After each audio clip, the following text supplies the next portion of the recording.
Un enfant, ça sort dans nos entrailles. Un enfant, c'est le cordon ombilical que nous lie avec nos enfants. Je suis une mère. C'est comme une partie de moi qui est partie. S'il est mort naturellement, je comprends. Mais une balle dans la tête, c'est dur, Adama. C'est très, très dur.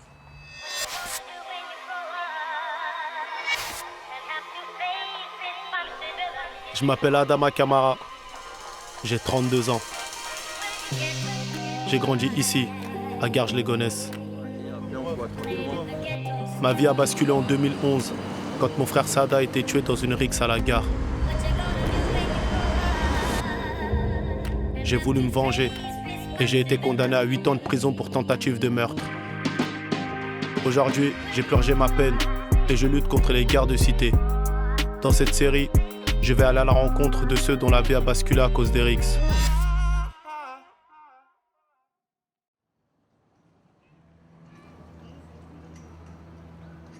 Aujourd'hui, je suis à Villiers-le-Bel, juste à côté de Garges où j'ai grandi. Ismaïla est mort ici, il y a 4 ans. Il a été tué d'une balle dans la tête pendant une bagarre. Moi, je le connaissais sous son surnom. Tout le monde l'appelait Mani. On s'était croisés en prison. Et c'est au placard que j'ai appris sa mort. Il a laissé derrière lui Mariata, une mère dévastée mais qui garde la tête haute. On est venu ici par le regroupement familial.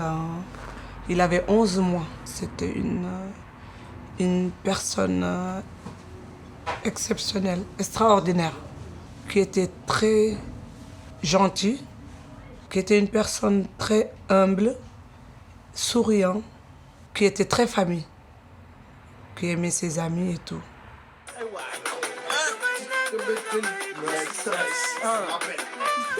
Vous avez une relation vraiment fusionnelle. Très fusionnelle.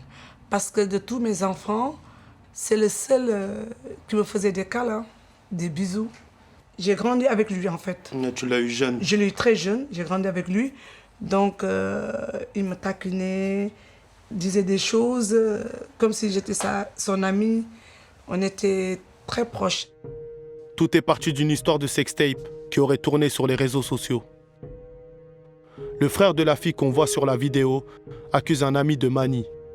Les potes s'en mêlent. La tension monte pendant plusieurs jours. Mani tente de régler le problème. Pour ces histoires, on n'a pas l'habitude de porter plainte au quartier. Le soir de sa mort, Mani se bat dans la cité de la ZAC avec un mec surnommé Biker.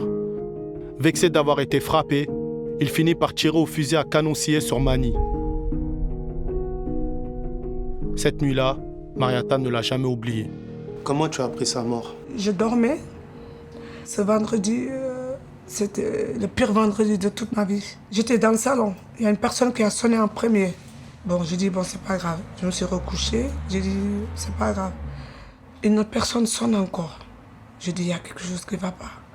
Je me suis levée. Je suis rentrée dans la chambre. Je vois Brandon. J'habite avec Brandon. C'est un autre enfant de moi aussi. Brandon qui fait des allers-retours dans le couloir.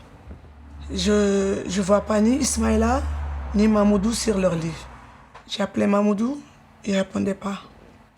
Or que d'habitude, quand tu l'appelles... Il répond tout de suite. J'insiste, pas de réponse. J'entendais Brandon dire non, il faut lui dire c'est sa mère.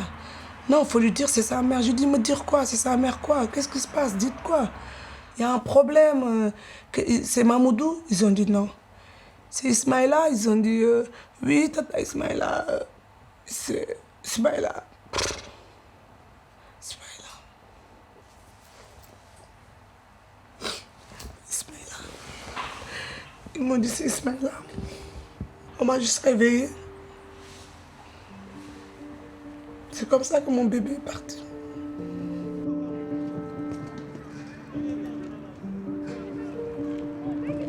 Mani a été tué alors que la bagarre était finie et qu'il allait partir en voiture. Mariata revient souvent sur les lieux pour se recueillir. C'est ici qu'il a été abattu.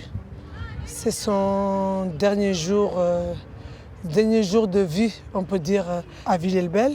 Moi, je viens ici parce que ça me donne la force et ça me donne le courage de dire non. Ici, c'est ici. Cet endroit, moi, je l'aime dans mon cœur. C'est une souffrance, mais en même temps, J'aime beaucoup cet endroit. Salut l'équipe, c'est Adama Kamara. Merci d'avoir regardé cet extrait de notre documentaire sur Street Press. Pour voir l'épisode en intégralité, rendez-vous sur le site de notre partenaire France TV /. On vous a mis le lien en description. J'ai parlé avec Miss du procès du meurtrier de son fils qui a eu lieu quelques jours après notre interview. Et on vous raconte comment la justice a tranché sur ce dossier. Force à Miss, abonnez-vous pour ne pas louper la suite. À bientôt l'équipe.